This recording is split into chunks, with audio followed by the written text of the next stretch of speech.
Hello, and welcome to Everything Remade, a podcast that I hope is about growth as much as it is about music. I'm Sean Decker, and I'd like you to hear something.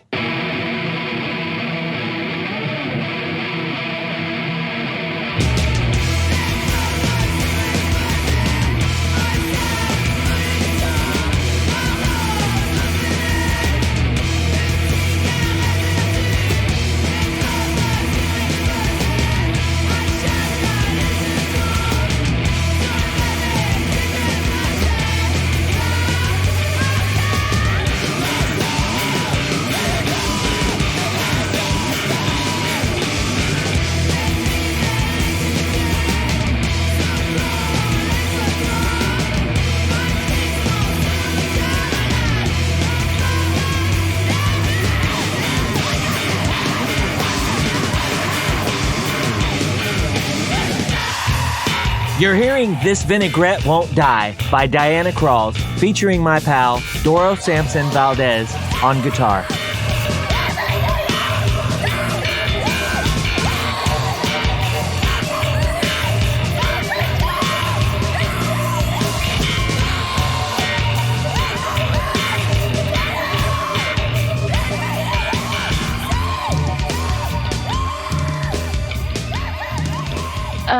So I was born in California, in Compton. It's hard to go through all my childhood just because I moved a lot as a child. So I was born in California, but I didn't stay there for very long. I think when I was like a year old, my mom, she got separated from my dad, so we moved back to Canada, and then we kind of started like a run of cities because my mom is a Gemini, and like whenever she gets to a point where she's like, okay, I need something new, well, she would just move. But so I guess I spent most of my life, the longest part, in Montreal. That's where I got introduced to music and kind of became the person that I am now. So I lived in Montreal from elementary school to the first year of high school, which for you is like junior high, I guess. Mm-hmm. Yeah. So my mom, it's just like my younger years is like extremely eclectic because there's all this moving going on, and like my mom is had a really weird lifestyle, as if you compare it to most moms. Sure. So yeah. Did you have any siblings, or are you an only child? Yeah, actually, so technically I'm an only child, I'm the only child that my mom and my biological dad had together. Mm-hmm. But then when we came back to Canada, my mom, she met my stepdad, who is like the person I consider to be my dad, mm-hmm. Who raised me. And then they got a brother who is my half brother. So he's like a couple of years younger than me. Okay, so not mm-hmm. The age difference isn't that much. Did you always get along, or maybe not so much? Oh yeah, well, no? Yeah. Actually, right now, me and my brother are extremely close, and I love my brother to death. But when we were younger, me and him, we were extremely hyperactive, and we had way too much time, I think, to just do really stupid stuff, and we would fight a lot. So yeah, I think when I was a child, I didn't really like him, but now we're extremely close. And when I look back at this time, it kind of makes me nostalgic of when we were just I don't know, we would strangle each other almost. It's crazy, but yeah, it was intense. Yeah. I was, before you were talking about strangling, I was going to say, was this fighting it starts as pretend and then it goes too far, or was it, genuine Uh-huh. fighting? It sounds like Oh yeah. it was kind of, Oh yeah. it was fighting. It, it was definitely fighting. Like sometimes I think about it and I'm like, damn, I'm kind of surprised that none of us got severely injured or none of us even died. Not it sounds really extreme, but it's just like, when you're a child and you don't realize how much you can hurt someone, Hmm. we would fight like that. Oh yeah. We I were think, extreme. yeah, I think like it's just, there's just something about kids, like they're just like made out of rubber to a degree, Yeah. like Oh yeah. my Hmm. kids, like, I don't find out about it until after it happens, but you're like, you hit him with that baseball bat? Hmm. Like, you did what? Like, and you know, like, I know. they act Yeah. like, oh, that hurt, but you're like, no, that's like scary as hell. That Yeah, like you could have like severely hurt yourself, like Yeah. truly, truly done something bad here. Yeah, I know, for sure. Yeah. So what kind of stuff were you and your brother into when you're kids? Like, Um. So when we were kids, I think the thing that like one of the reasons why we didn't really get along, it's like, so my mom, she's always been really into metal, like she's really into metal music, um, and my brother was pretty much like her. And when I was a child, I wanted to be as different as I could be from my mom. So I was like really into like classical music and I wanted to be as far as I could from my mom. And I kind of associated my brother to my mom. So we weren't in the same, like we weren't really doing the same stuff, but we would play together, but we weren't like, I don't know. We started relating to each other like only when we were teenagers. Because when I got into like heavier music, then I would show him, and then at this point we started getting closer. But at first it was literally just fighting and sometimes playing, but mostly fighting. yeah. You said you were Uh-huh. interested in classical music. Was that like from a very young age, or? Yeah, it started when I was in elementary school. I was so there is this violinist in Quebec. Her name is Angèle Dubois, and I was obsessed with her. I was like, my goal was to become a famous violinist one day, and so it only lasted, I think, from like 8 to maybe 10, 11 maybe, and then it was completely the opposite. I started listening to like Good Charlotte and Simple Plan, and then I was like, okay, I'm emo now, I'm a punk kid. Did you And um yeah. did you play violin in school? Like, when you said you were obsessed with it, did you? Yeah. Yeah. Were Yeah. Yeah, my mom, she got me a violin for my birthday when I was 8. so so you so I played, started taking classes. And how, like, you seem like you were pretty serious about it. Like, did you get like, do you feel like you had like a knack for it? Like, did it come easy to you, or?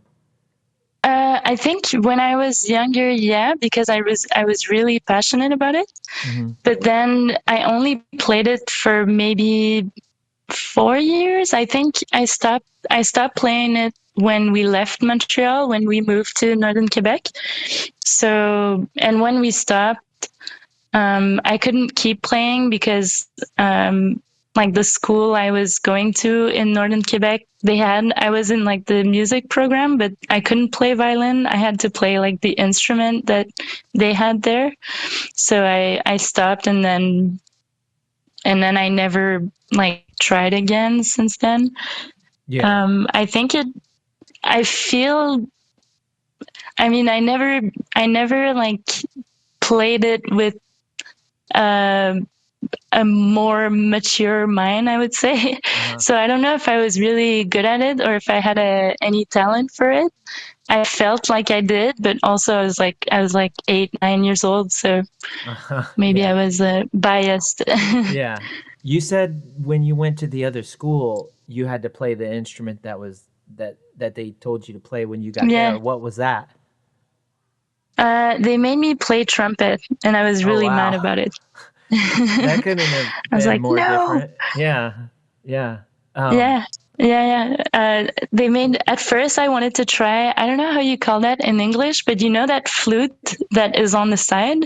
Uh Um, well there's flute, but I the it's like a flute that you're not holding down. It's like you're holding up on the side of yourself.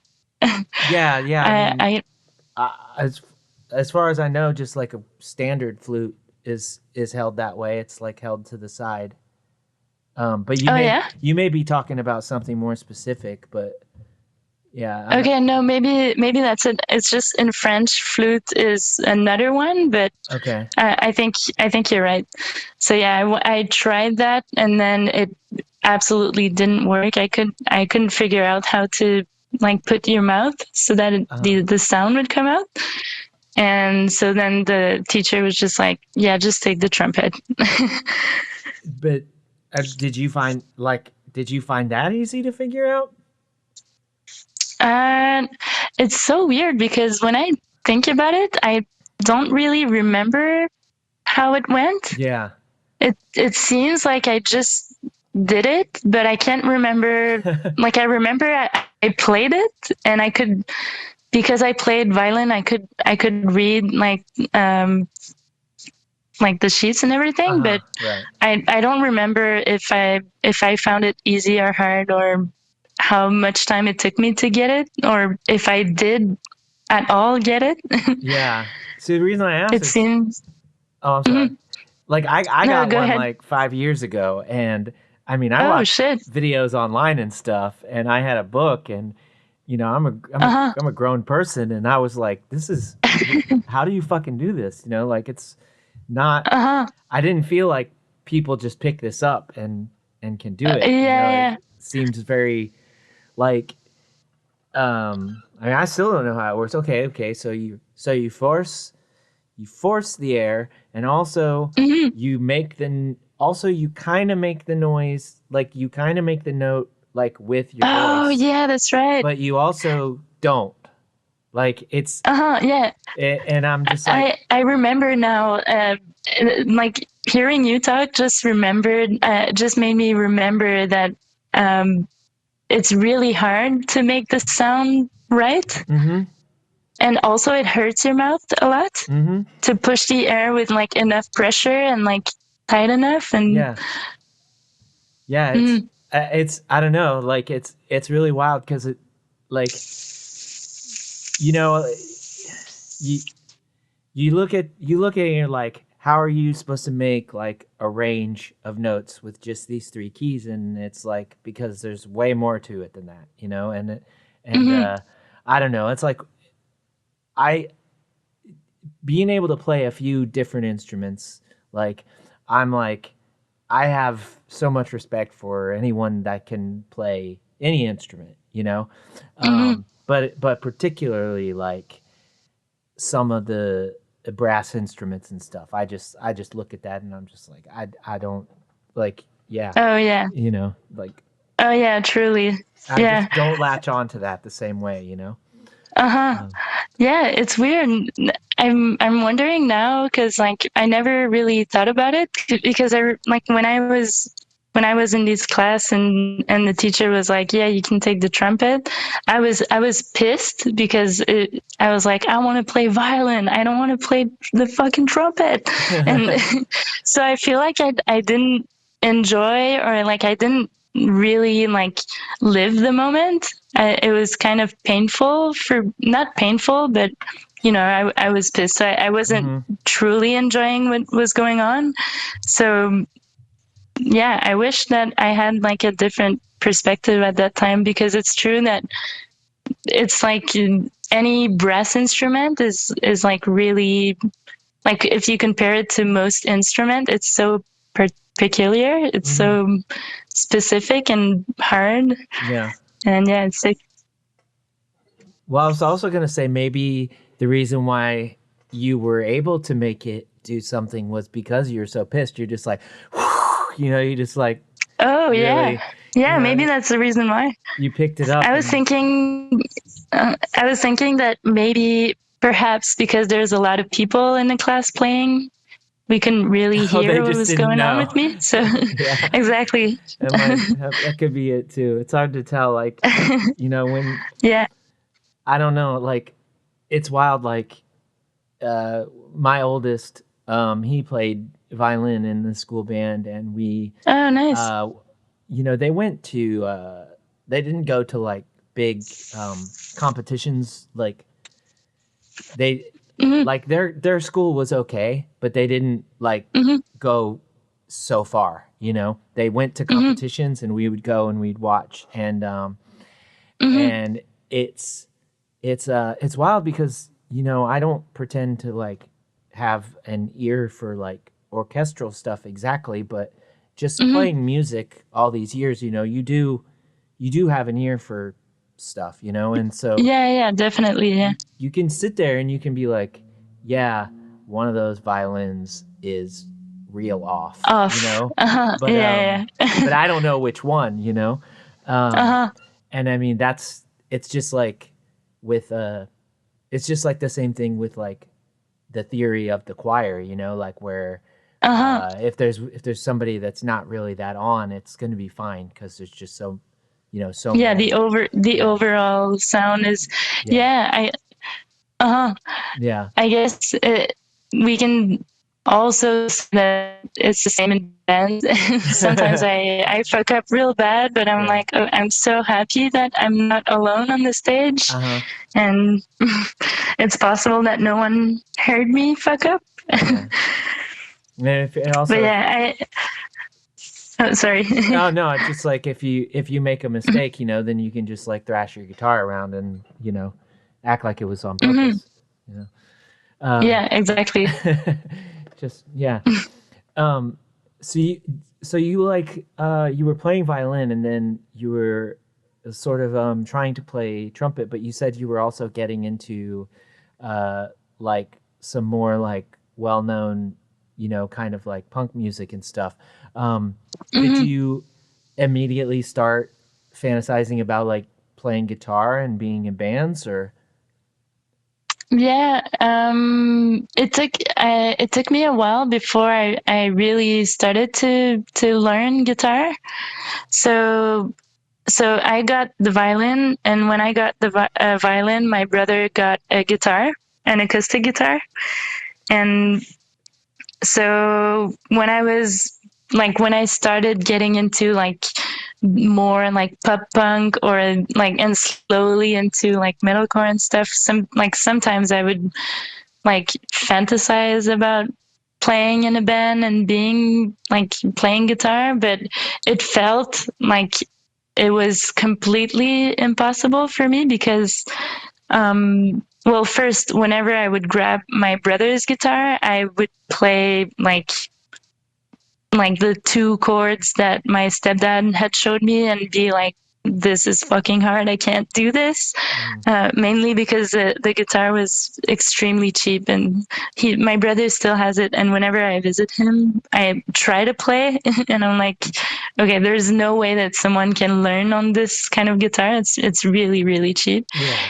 And then and yeah, I didn't really have um like I like 15 years ago when YouTube wasn't really a thing to learn instruments, and you kind of really had to take classes, like lessons. And I was like, I can't do this, but I wish I could. Hmm. So it took me a while before I like had people around me to truly show me how to play guitar, and like I could also like when later on when I could just go on YouTube and be like, okay, I'm gonna learn this song and practice. So yeah, I was definitely thinking about it, and I really wanted to, but I think it was just harder at the time to learn an instrument without having lessons, because all I've had known at the time was just like you can learn an instrument if you have a teacher, Yeah. because that's how it always had been for me. And but yeah, I was definitely fantasizing a lot about playing guitar.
Like, what other kind of aspirations did you have, like, at that time?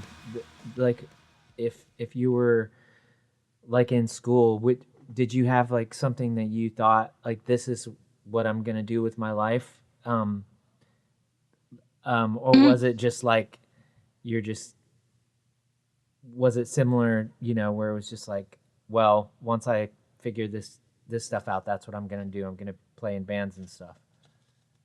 uh-huh.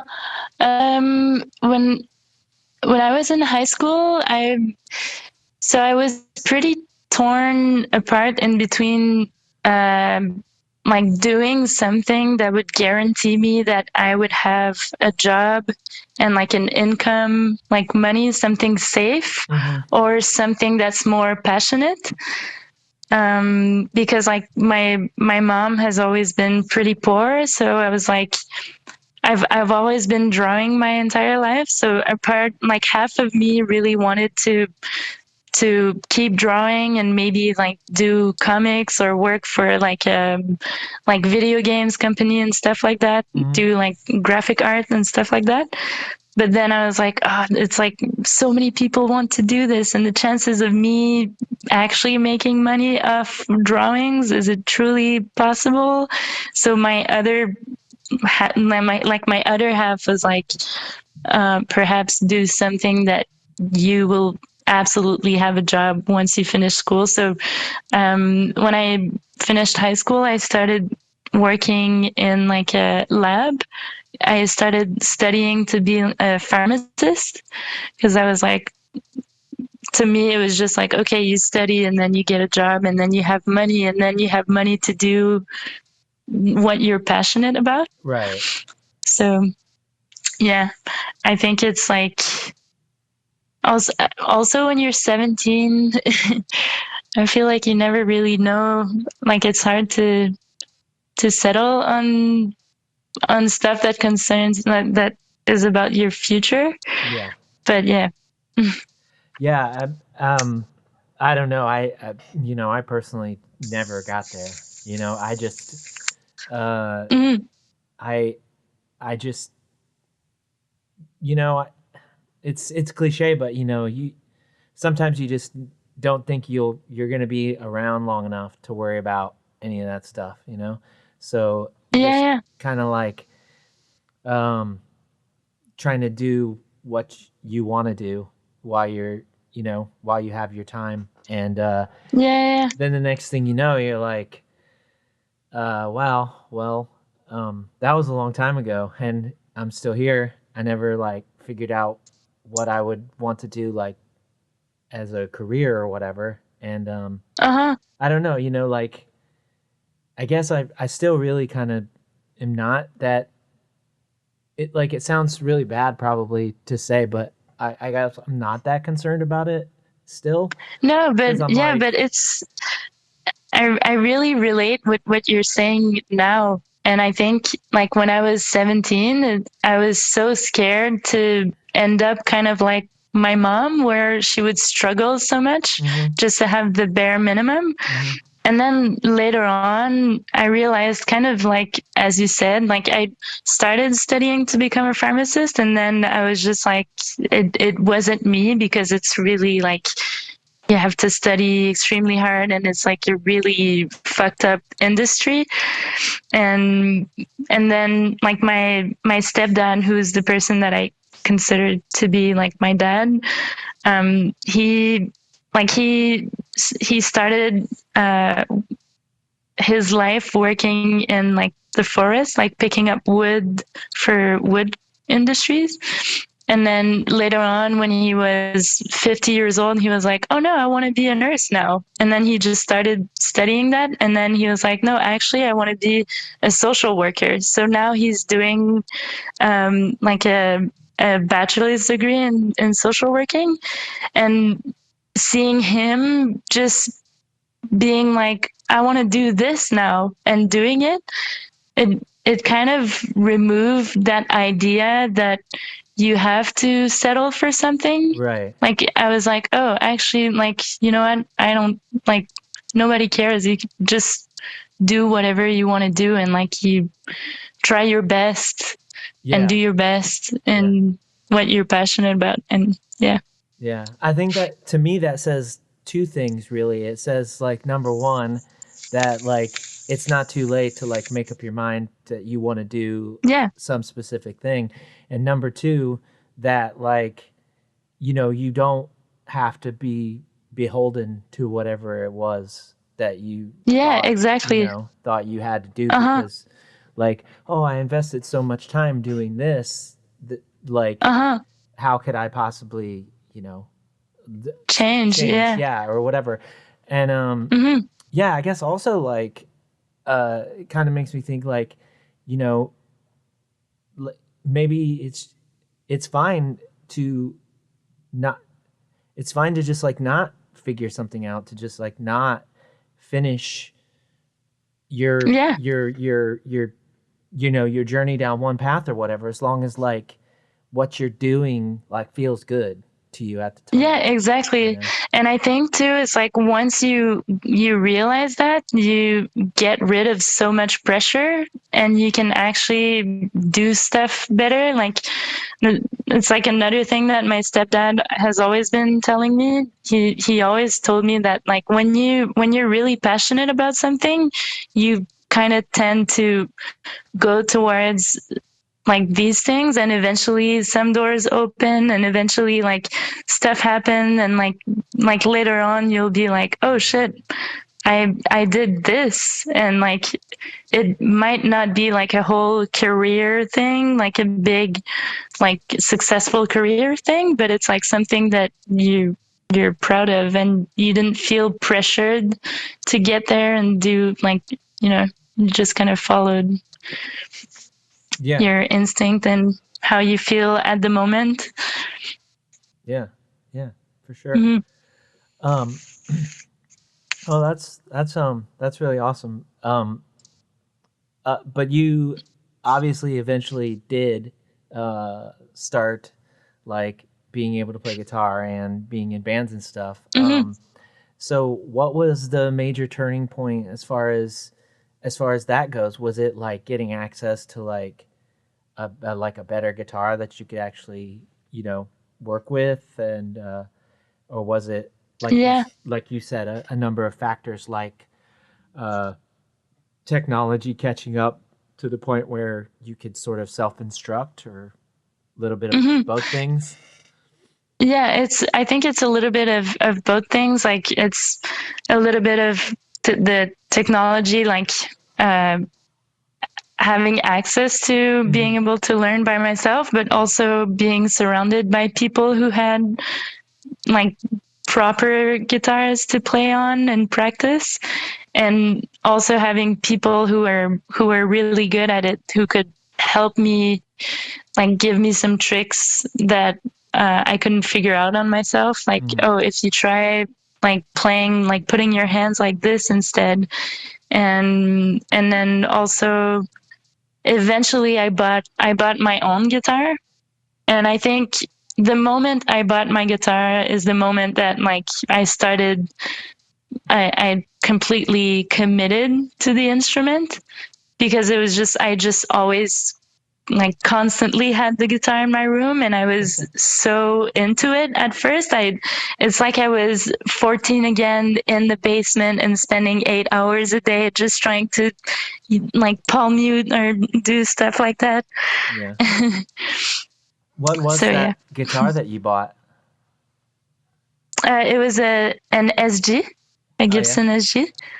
Yeah, it was really crazy. I went to the music store with no intentions of buying an instrument, and then I just saw this brand new SG that I was like, I really want this guitar. It's sick, and I just bought it. And when I think about it now, it's kind of crazy to buy, because it was like an American, like a Gibson. It was, to me, it was a really big expense for an Yeah. instrument that I wasn't truly comfortable playing yet. Yeah. Because maybe I would have just bought it, and then 2 weeks after or a month after, I would have been like, oh shit, I spent $1,000 for something that I'm barely touching. Yeah. Yeah. But yeah. Yeah. That's yeah, those are, I don't know, those are my favorite guitars. I don't Oh have a yeah, me too. I don't have a Gibson. I just have Epiphones, but like Hmm. I love everything about them. Like people are like, "Oh, they do this." Like, they're top heavy and whatever, and Uh-huh. I don't know, like that for whatever reason with the way that I play that works for me. I don't know Uh-huh. why. Yeah, But and I totally relate with you, because I like, since that guitar, I've had like a couple different guitars, and like I just bought like a new guitar that technically is like everything is better if you compare it to the SG, but I always go back to the SG because it's like the shape, the feeling. I feel like whatever I write on the SG is always better than what I write on any other guitars. For some yeah. reason, it feels like I play better on that guitar. Yeah. I I just love it. Yeah, I just think that they're just so versatile too. Like Hmm. they don't like nothing like no part of the tone overpowers the rest for me anyway, Hmm. I'm not like I know like you can do all kinds of things with any guitar if you spend enough time like, working Yeah. out uh all your little like knobs and whatever you're going to do with it, but like just when I just take one of those and just plug it in and you strum it and I hear every note like Yeah. evenly and It's perfectly, like, like, yeah, I don't know. exactly. I love it. It's what you need. Yeah, yeah, yeah. Instantly perfect. Yeah. Um, so you said like you were learning online and you had people helping you learn Hmm. how to play and stuff. Did you like throw yourself into a band situation right away, or did you just like really hunker down and just try to get better? Or Yeah, no, I waited for a little bit. I played a couple years just by myself at first, because I was really insecure at first. Mhm. Um, it's like I kind of always had in my head that idea that if I was going to be a girl playing guitar, I had to be even better, because I was kind of I kind of felt like a pressure of being better because I was like, people, if I'm going to play in a band, people are going to look at me and they're going to be like, oh yeah, she plays like a girl. And I know Mm-hmm. it's like the most like sexist thing, but it's like I had really like internalized that idea that I had to be better. So I felt like every time I felt proud of myself, I was like, yeah, but it's still not good enough to be in a band. Like it's still not good enough to play in front of people. Mm-hmm. And yeah, I think that's why I waited kind of a long time before I practiced like and tried to like actually join a band. I felt like I don't know, I was just really intimidated too playing with people. I was like, oh, everyone's been playing since they're like 11 or 12 and I just like started this like much later on. Yeah. So, yeah. Yeah. Yeah, I don't, it's it's definitely like definitely one of those things that, I imagine that like, a lot of players in your situation, Hmm. what whether whether that's gotten with the kinds of shows we play and stuff, you think, well, Hmm. that's probably a better situation than like typical Yeah, like shows, scenes like metal scenes or yeah, like, yeah, yeah. hmm.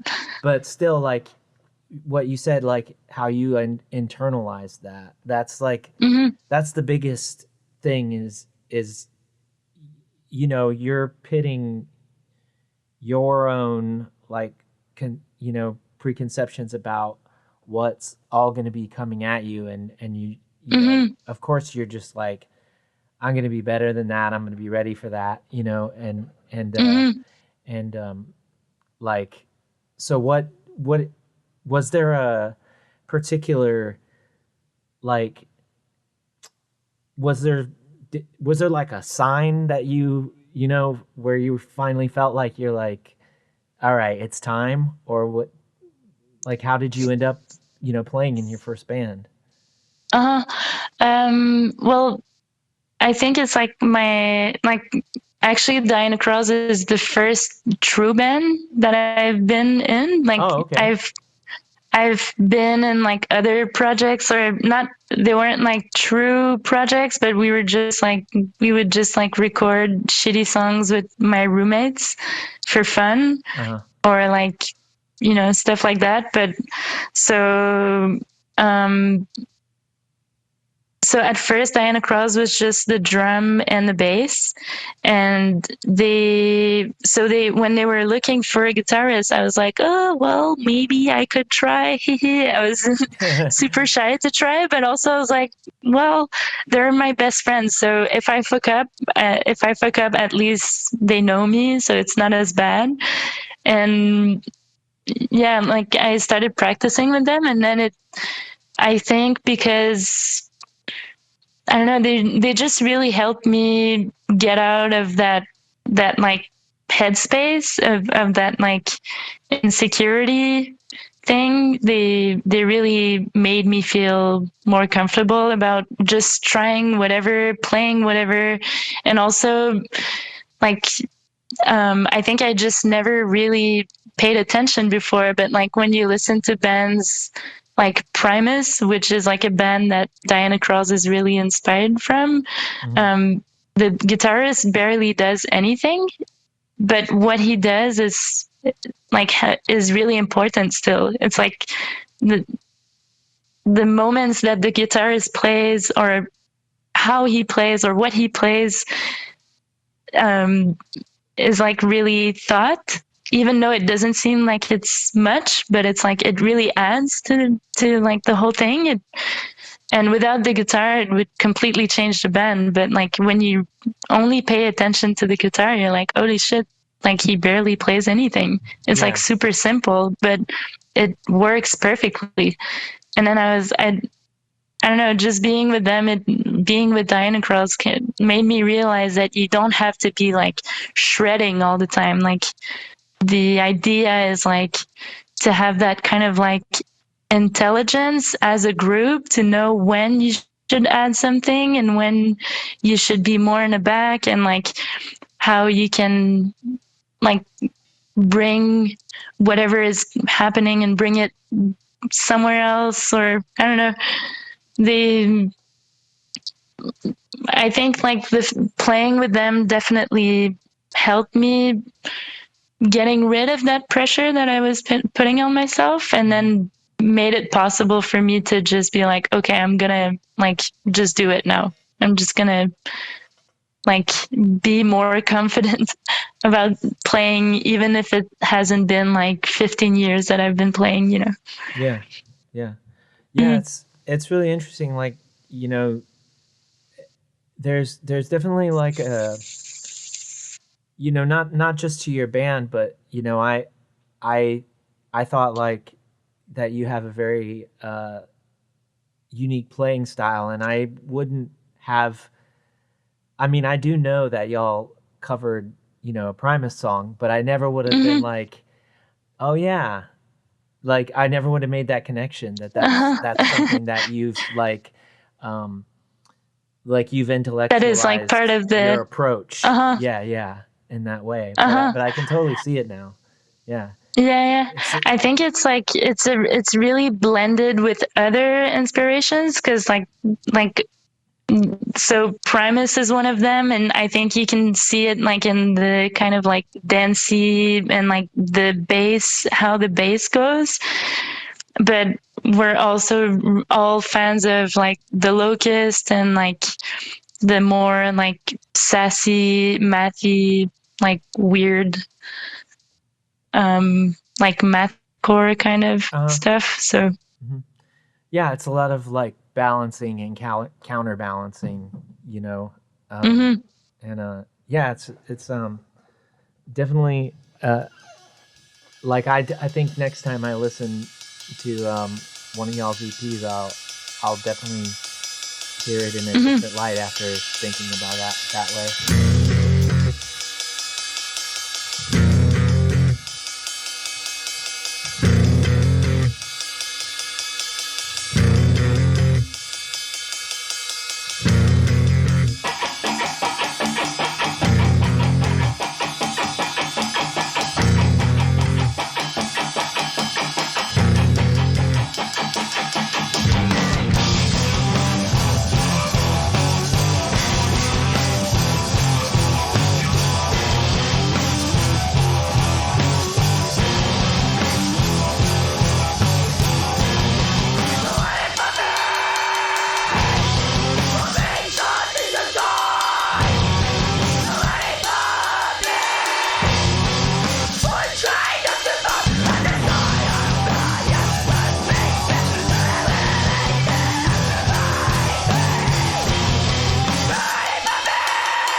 Yeah, so you know, you were finally uh, got into a band and you started playing, like, and this was your first band, so Mm-hmm. it sounds like they were kind of already doing stuff before you joined, but like once you joined, um, did did that sort of like finalize everything, and did like were y'all like, okay, now it's time to like, you know, Hmm. write some music, record some music, and play some shows, or were Yeah, you yeah. just, yeah, for sure. Yeah, yeah, definitely. So Dianacrawls, like prior to me coming in the band, had one show. Um, so there was one show with only bass, drum, and Miala and the vocals, Mm. and and but at that show, I think I had already practiced with them once, or I was going to. So it was like it was just this show was like the the only show that was gonna happen without guitars. Mm. And then once we like it took maybe a couple like maybe 2 months or 3 months for me to write guitars on every song that they had already previously wrote, right? Mm. And then once I did all of these songs, we were like, okay, let's go, let's record. And yeah, and then we just started writing, and yeah, I think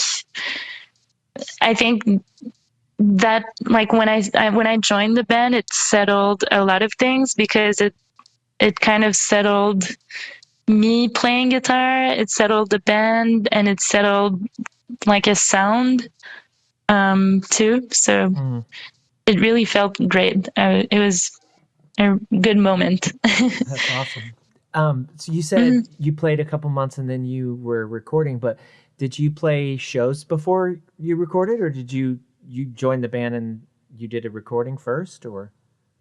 No, I so my first show with them was um it was unplanned, but I think it was a show with Massanera and the Discord of a Forgotten Sketch Oh, in okay. Montreal.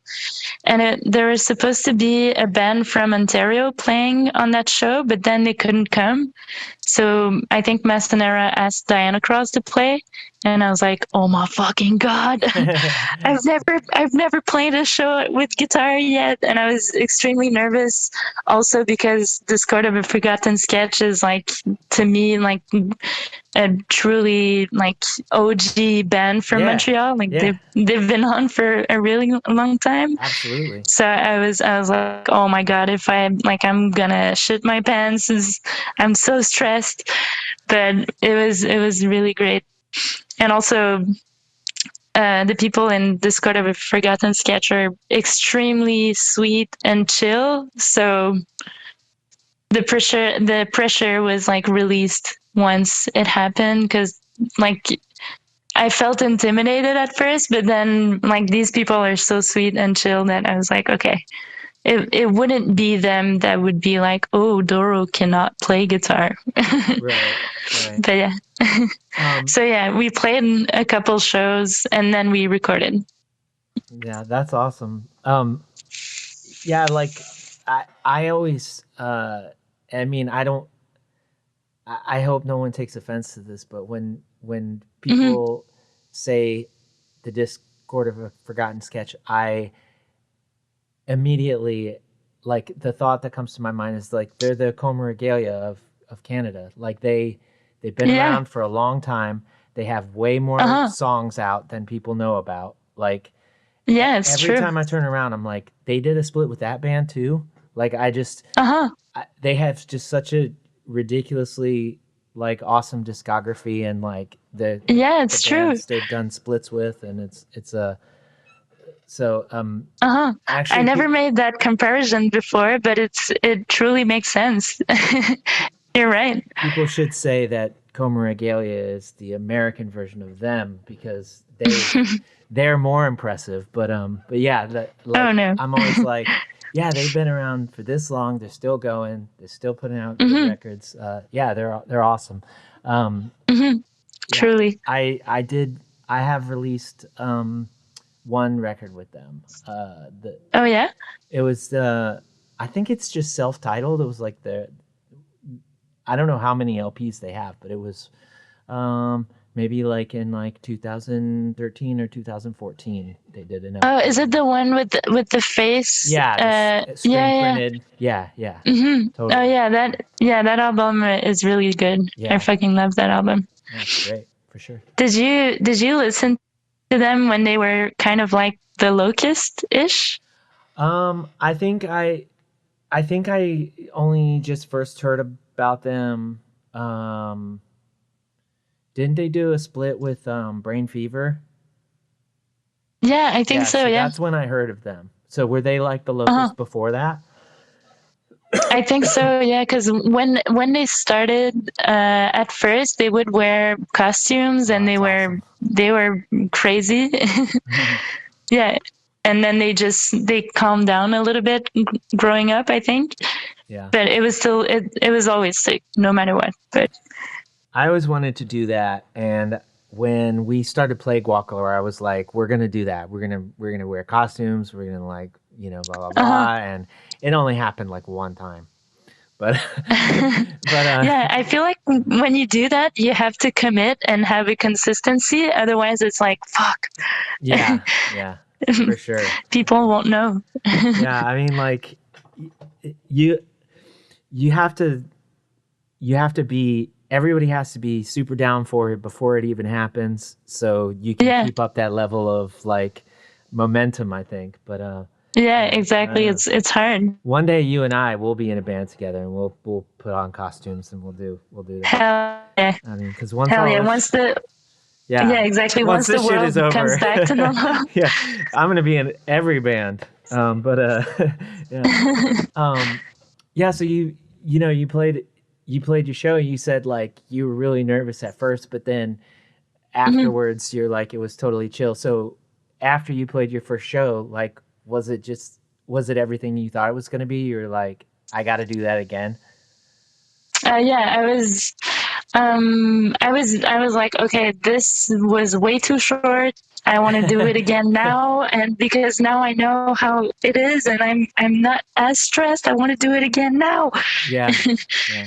And yeah, and yeah, I like when I was younger and playing violin and the trumpet, we also did shows, but it was with school, and but it also gave me that feeling, the feeling that you get when you play a show and when you leave the stage and you're like, oh my god, this was nice.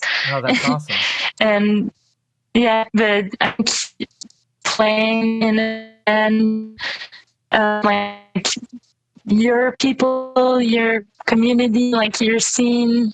Hmm. And I don't know, it's truly amazing. Yeah, Truly nice, like awesome. yeah, yeah, for sure. Um, so like you went straight from that to doing a recording session. Like, what was your experience like on your first recording session? It went pretty well, I think. Actually, no. No. Um, it went because okay. So the thing is that the first EP, the first Dianacrawls EP, we recorded the drums and the bass together. Okay. And then when I was recording the guitars, I was like, oh, it's so weird. It doesn't sound like when we practice. And I was like, I guess maybe because I'm playing it, I don't realize that it sounds weird. Hmm. But then at some point we were like, okay, no, something's wrong. Something's definitely wrong. And then we realized that David, the bassist, was like tuned half step down Oh. instead of like D standard. Uh huh. He was just like, and not completely half step down. It was like he wasn't tuned at all. So we had to re-record everything. Okay. So, but so it didn't go well, but I think on my end it wasn't too bad. Yeah. It's just like we had to do it twice because of that. But Yeah. Yeah.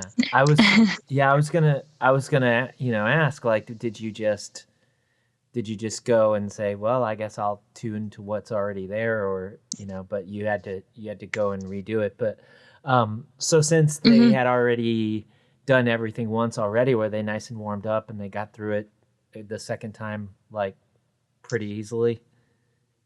The thing is that a couple months had passed Oh, because oh, it took us a while before we realized. Because at first we were like, I was like, oh, I think you're actually tuned half step down instead of a full step down. So I tuned my guitar half step down instead. And then we realized that one of his bass string was probably full step down.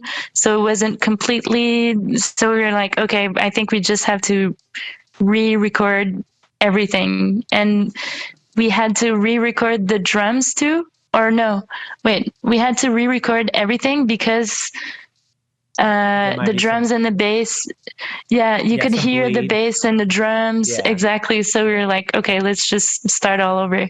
yeah. So that's the reason why when we got to New Friends Fest 1, it's the reason why we didn't have any merch Oh, because okay. we had to redo everything. Oh, okay. Yeah, that's yeah, that's the show that we played, and that's of Yeah, exactly. course the only time I've seen y'all play. But Uh-huh. yeah, that was an awesome show.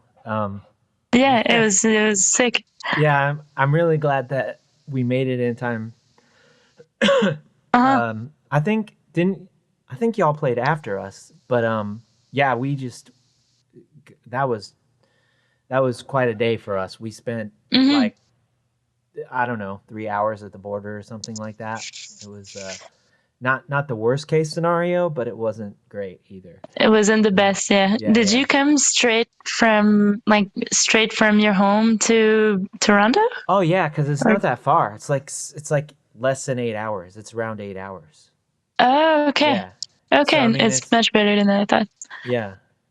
Oh wait, no, wait, no. We actually, I can't remember because we've been into Canada a few times, but no, I think we actually Uh-huh. did. I think we actually did play in Detroit. Like I can't remember if we played in Detroit the day before or the day after, but Uh-huh. I don't know. At any rate, it was like we had all this time to spare. We got to the border, and then we're like there for so long. And I guess the worst part of it was too is so the thing is, I guess what made them so suspicious is that our drummer did not have did not have a passport, and he was just Oh shit. like but people in Monsanera do this all the time where you just have like your social security card and your license and it's just fine. But the thing about I guess the difference is in in my drummer's case, he had a passport that was expired. And so Uh he didn't like he didn't like say that to them or anything, I don't think. But uh-huh. so I guess what they're doing in there is they're trying to figure out why is your passport expired or whatever. So Yeah, yeah. when we came back into the States, um, he straight up told the person at the border, he was like, she was like, passport, and he was like, well, I have one, but it's expired. And she said, just give it to me. And she gave it and she Okay. like scanned it or whatever she did, and she let us right through. And he was like, wait a minute, should I have just done that coming in? And she was like, yeah. And we were Ah, like, yeah, fuck. yeah. So we didn't find that out until like after the fact. But I was just like, Uh-huh. what is this even for? Like, why does it even expire if they can just check it the same way, you Yeah, know, or whatever? exactly. But I mean, it Damn. probably is. It's probably different, like per country, you know, and it's probably different Yeah, yeah. depending on, you know. And even just the person that you get, Yeah, it's yeah, you can yeah. have different treatment too. So yeah, For sure. the borders are never a fun moment. Always Yeah, a stressful moment. yeah, for sure. Um, so did you before you know um everything that's happened in the last year? I can't remember. Like, did y'all do much touring? You know, before Um, everything kind of like got shut down. yeah, with Dianacrawls, we like mostly played like Toronto and like some places in Quebec. But we toured with Marée Noire, Uh-huh. and like we went to the States for 2 weeks. Uh-huh. And both bands, so Marée Noire and Dianacrawls, were supposed to go to Europe Yeah. Yeah. for Miss the Stars Fest, and Uh-huh. then that got canceled. So we had plans to, but then COVID happened. And But you're in both those bands, right? yeah, Okay, I thought so. But I yeah, wasn't 100%. Yeah, it's like uh-huh. I couldn't remember if your other band had toured already or not, but I did know that we were probably going to run into y'all over there cuz Plague Walker was all supposed to play Miss the Stars. Um Oh yeah, it's true. Yeah. yeah, yeah. But yeah, now since all of that and everything, you've moved to Halifax. Yeah, It, exactly. so where does everybody else in your bands live now?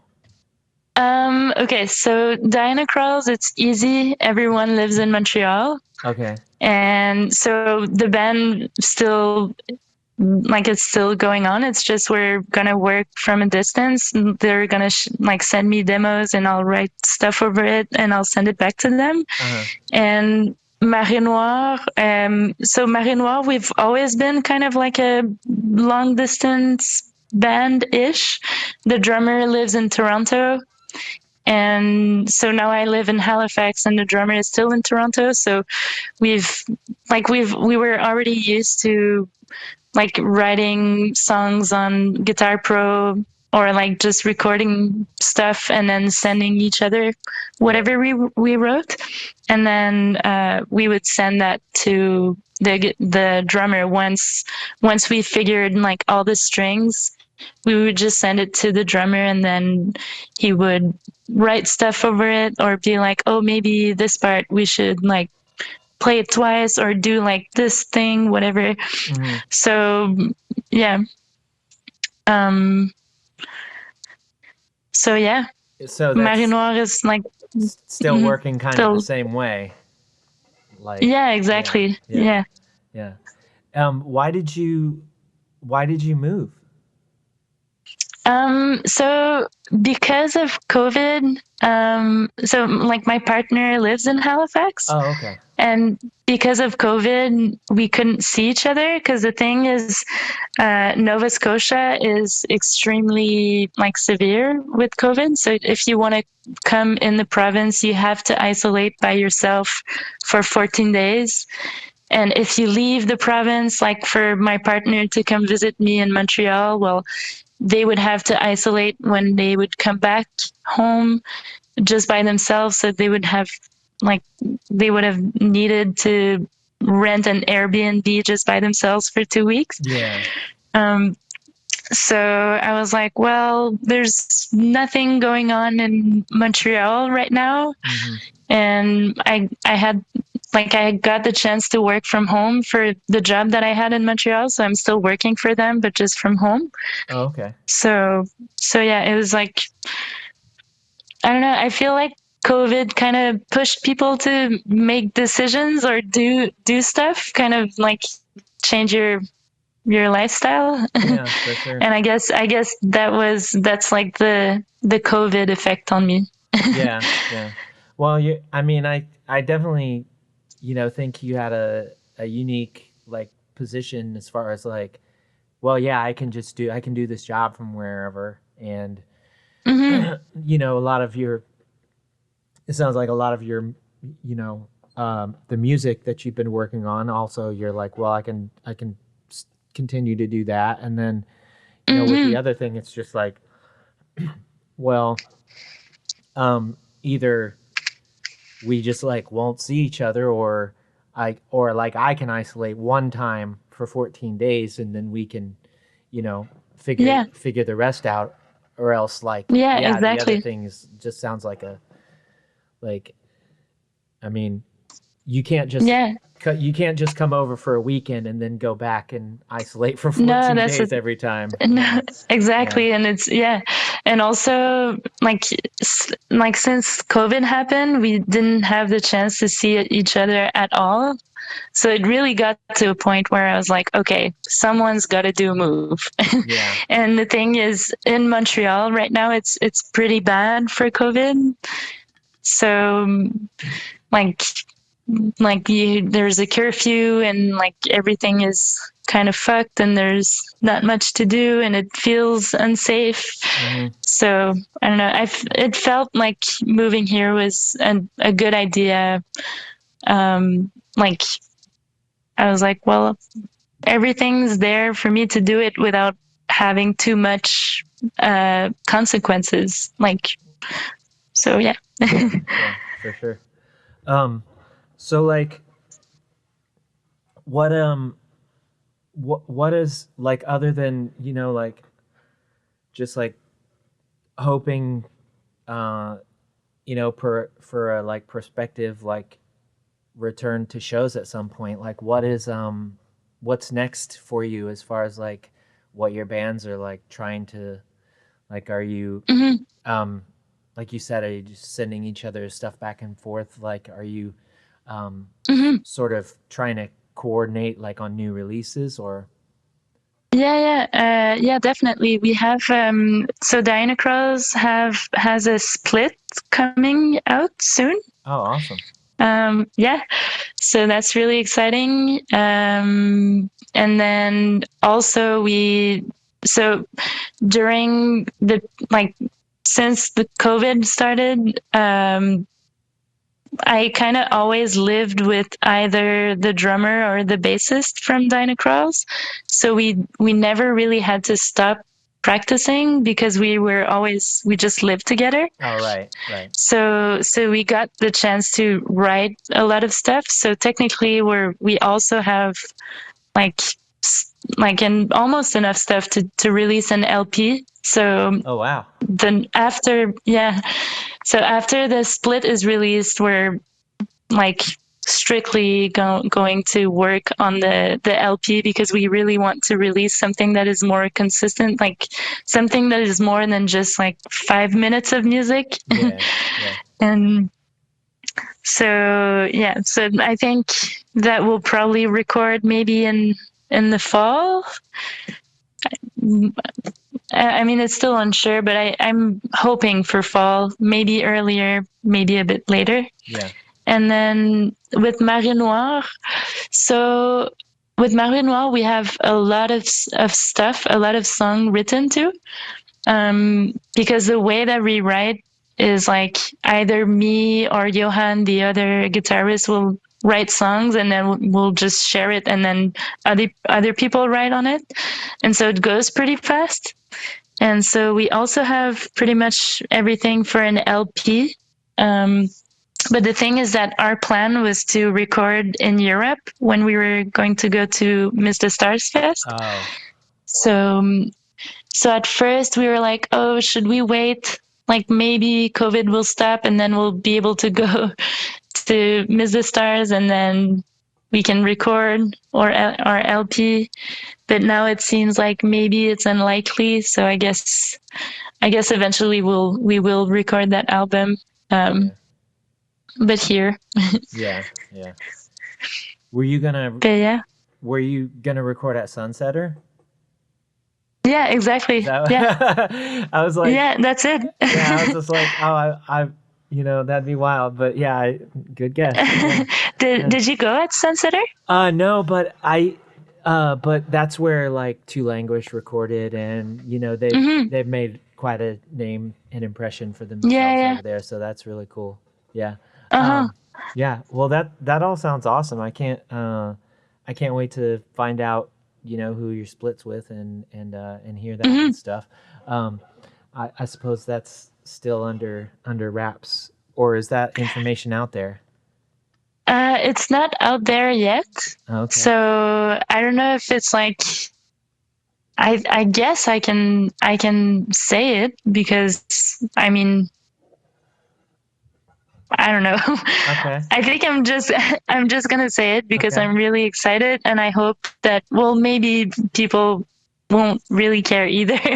But so we're putting out a split with this band from Halifax called Buttfly. Okay. I don't know Yeah, if you've heard of them. I have. I have. I, I've heard them on some comps, I think.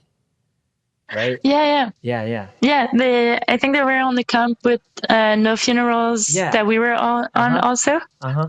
Yeah. And yeah, so it's like their song is really really fucking good, and it's nice because the thing that we like with Dianacrawls is doing stuff with people but sounding completely different. And because we like this idea of like a split where it's just like it's not just like all bands like that are all the same. It's just kind of weird, but so yeah, I'm really excited about that. Yeah. And so it should come out on 7-inch. That's awesome. That's awesome. Yeah. Um uh so is that already like at the plant or We got our masters from today, so I think we awesome. just need to approve them, and then once it's like sure, like it's good, then it's gonna be sent for sure. That's awesome. That's awesome. Yeah. Yeah, I'm sure people keep an ear out for that. Before we go, is there anything else that you wanted to chat about?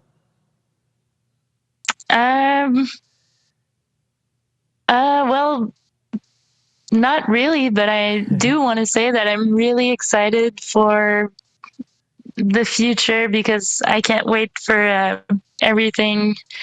I can't wait for when we can do stuff like New Friends Fest again, and yeah. like we can tour the States possibly and see friends and feel like there's like this community again.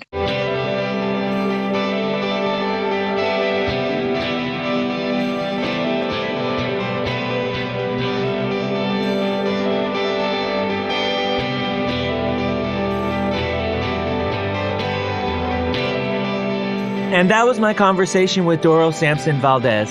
Thank you so much, Doro, for taking the time to chat with me. Also, thanks to all of y'all for listening. Until next time, take care and do good things.